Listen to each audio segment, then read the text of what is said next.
80 Days, adventurer and award-winning filmmaker Paul G. Roberts retraces the global footsteps of Phileas Fogg, hero of Jules Verne's most famous work.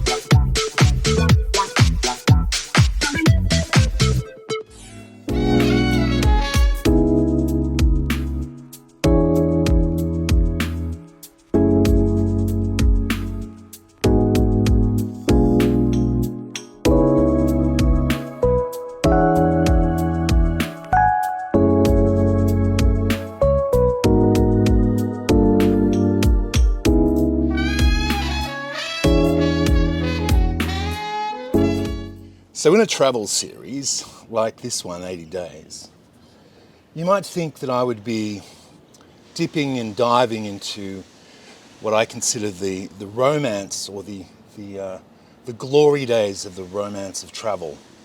And you will know some names, some iconic names. There's the 747, probably the most loved large format passenger aircraft to ever fly. There's the Concorde, the tragic Titanic.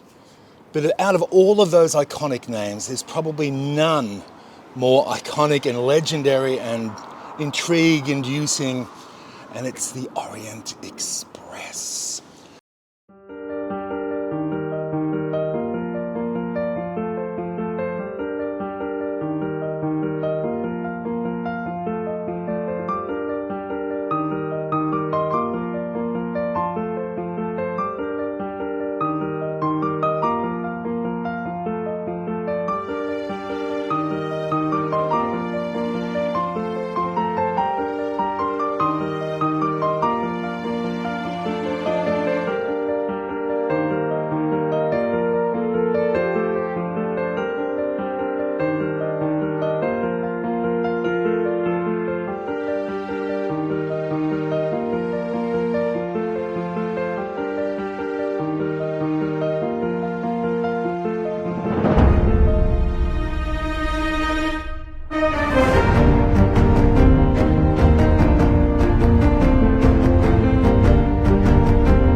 Now, my inaugural journey on the Orient Express takes the classic route from Paris to Venice, which was once called the gateway to the Orient.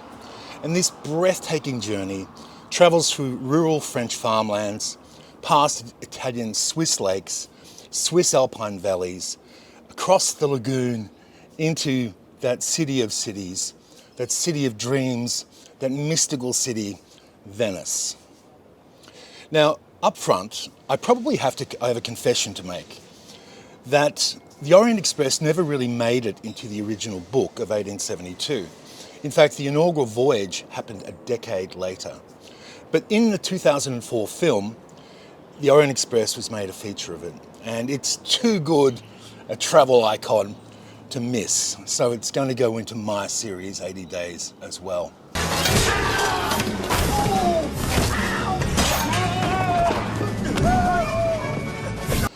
Now, for most of us, the name, even the words Orient Express, conjure up images of romance, intrigue, espionage, adventure, and even murder. A passenger has died. He was murdered.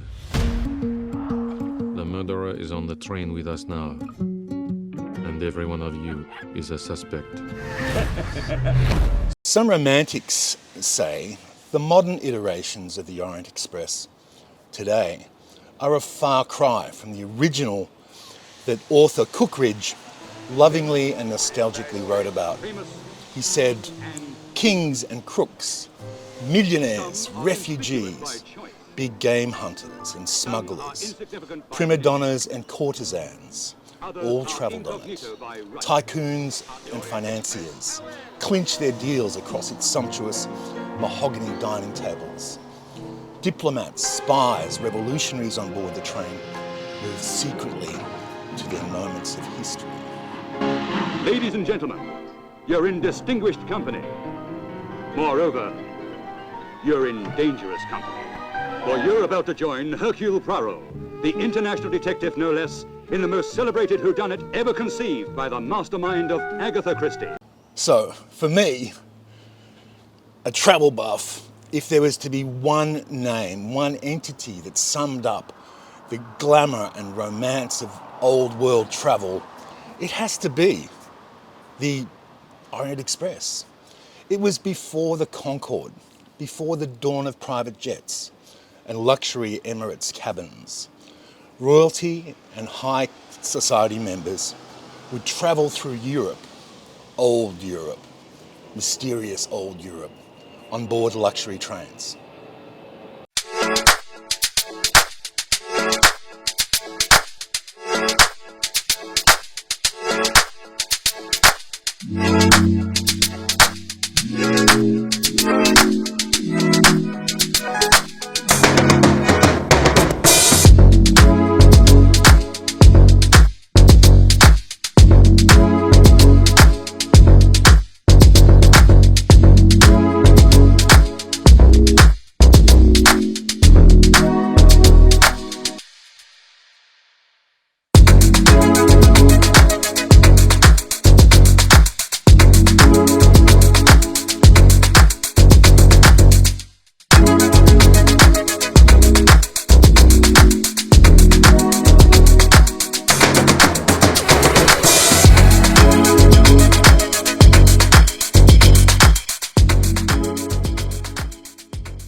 The Orient Express is, was, and will always be seen as the epitome of luxury and refinement from the world of travel.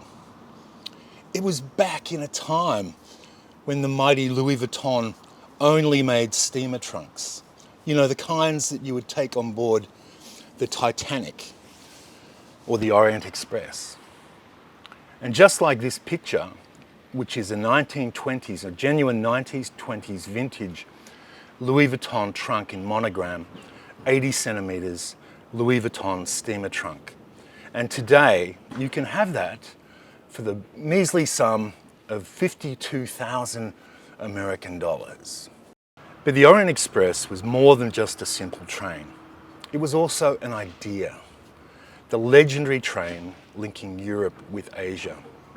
And as such has been immortalized in so many books, so many films, so many movies, so many series. And this combination of intrigue and glamour drew writers, famous authors to the train too. In Istanbul Train, published in 1932, 2 years before Agatha Christie's novel, author Graham Greene, which was published in 1932, describes how the lives of a murderous thief, a Jewish businessman, a revolutionary leader, a lesbian journalist, and a chorus girl all intertwine on the train. Greene revisited the train in 1969 in his book Travels with My Aunt. But to me, probably the most iconic, memorable scene ever recorded in film on the Orient Express was with Sean Connery's Bond battling Robert Shaw, the ice-cold, evil agent, double agent of Schmersh, who was found because of his poor taste in wine, and that's all from a gentleman who gets his martini shaken, not stirred.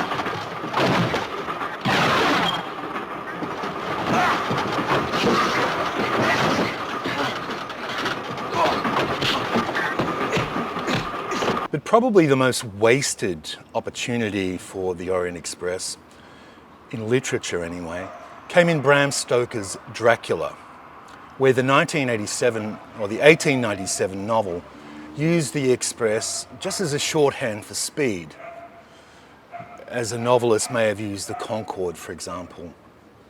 But just imagine what would have been in the story if Dracula boarded the train at Budapest. What a film it could be, what a film it still would be. Can you imagine? Dracula aboard the Orient Express.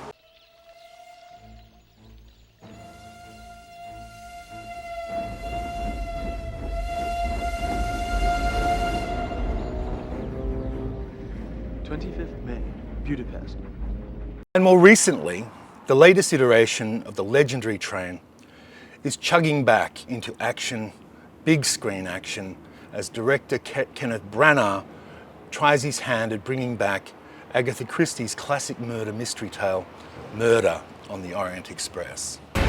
And I can see everyone. Who takes up the knife? Cannot trust a one. Another one? In Istanbul, Uber detective Hercule Poirot is urgently recalled to London. And the only choice of conveyance for a man of his discerning taste who is also in a hurry is the Orient Express. As he boards, he encounters an assortment of glamorous characters, amongst them a Hungarian count, a Swedish missionary, a Russian princess, and an obnoxious American played by Johnny Depp. Gary Franklin, who's vice president of Belmont's Trains and Cruises, said the experience of the Orient Express is like a private jet on wheels. And the carriages are not merely places to sit, they're art pieces, museum pieces. And you're going through the countryside in northern France, and you wake up in your bed with your breakfast delivered to you. You pull up the blinds, and there's the splendor of the Swiss Alps and the Swiss lakes, all passing by your window. He said, and you're having lunch as you go across the lagoon to Venice. Can you imagine that? So before the dawn of private jets and business class flights, royalty and high society members travelled through Europe aboard luxury trains. And there was no other luxury train like the Orient Express.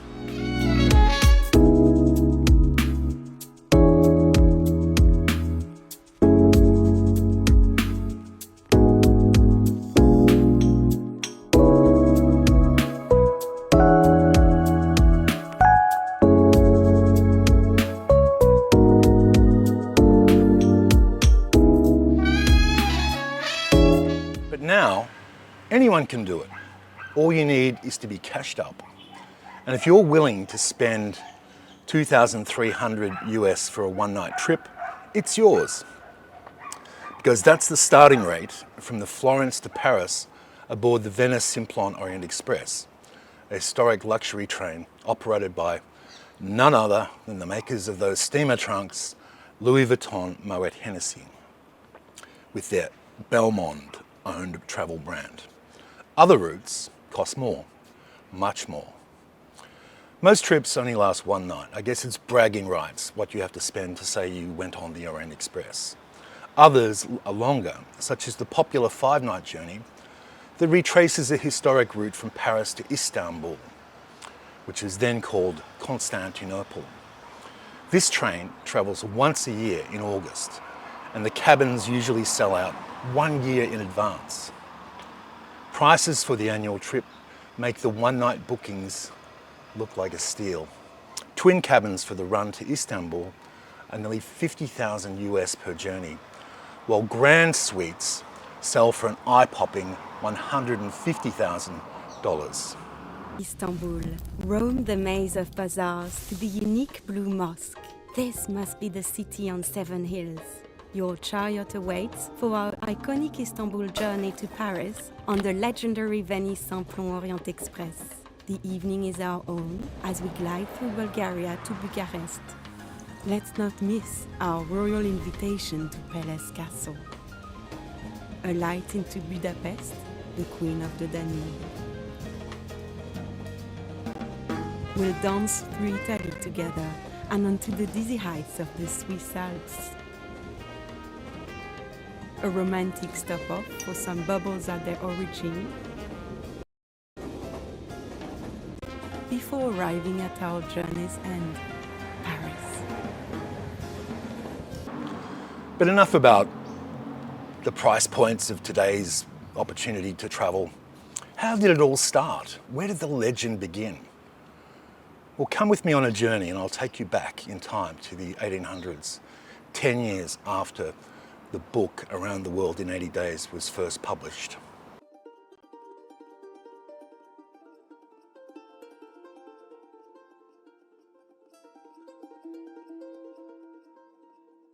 Part of our heritage is always using the true item and the true material.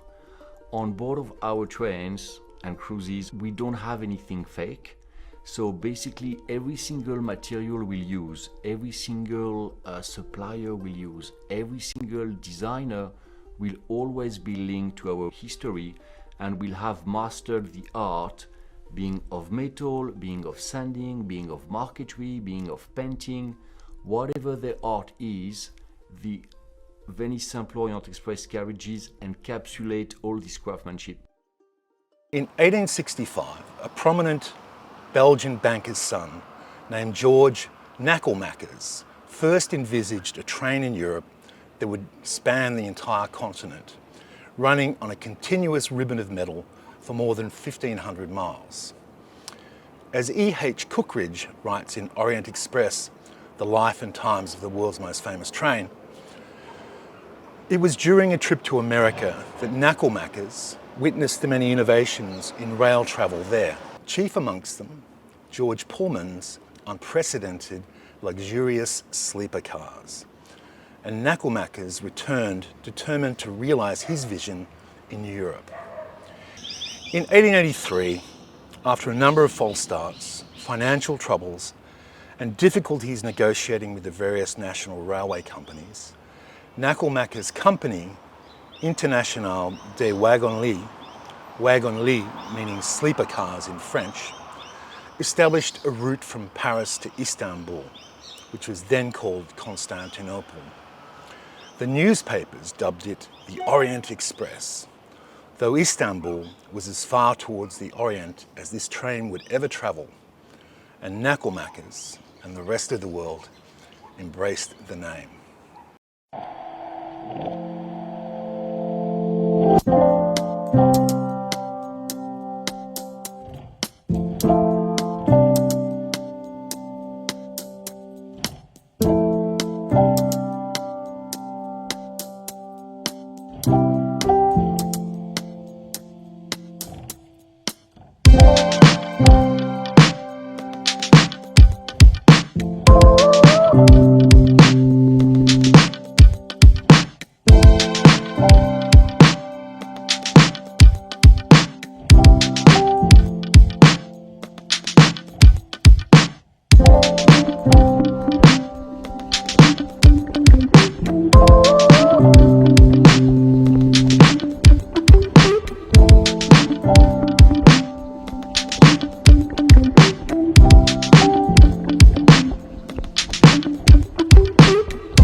It was called the King of Trains, and some actual kings travelling aboard the train infamously exhibited very odd, unkingly behaviour.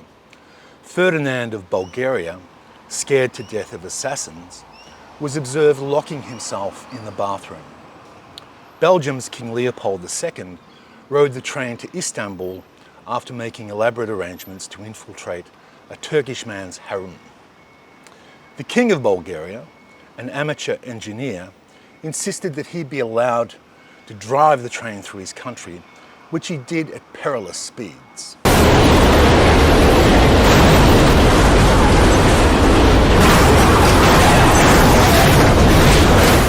Tsar Nicholas II demanded that special cars be built just for his visit to France.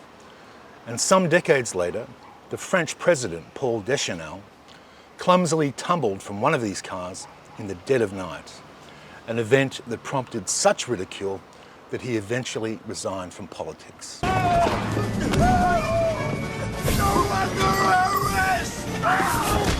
In its heyday, the train duly earned another nickname, which was SPIES Express.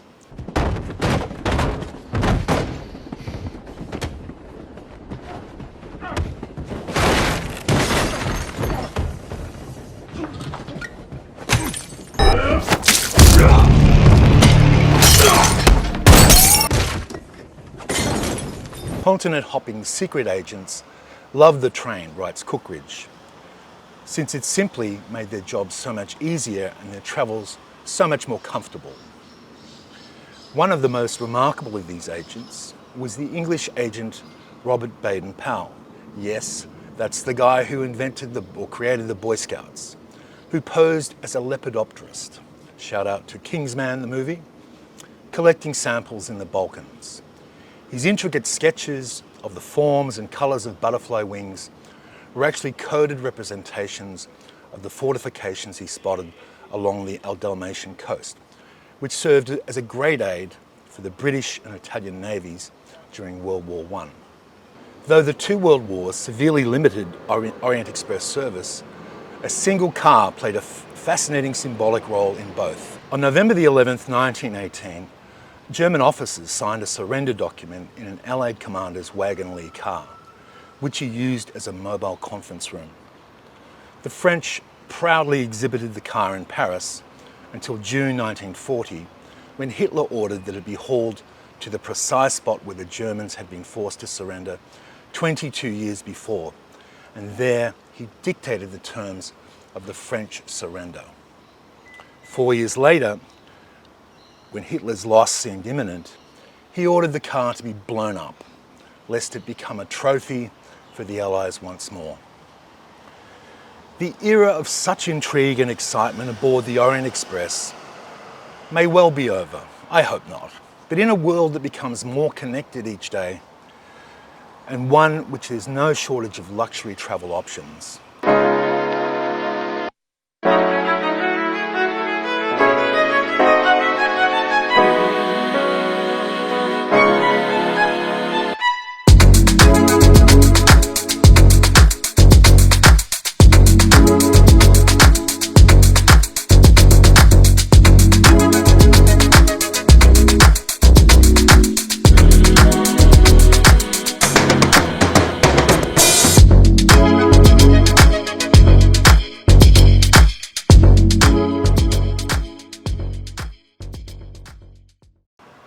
nonetheless, much of Nakalmaka's vision lives on.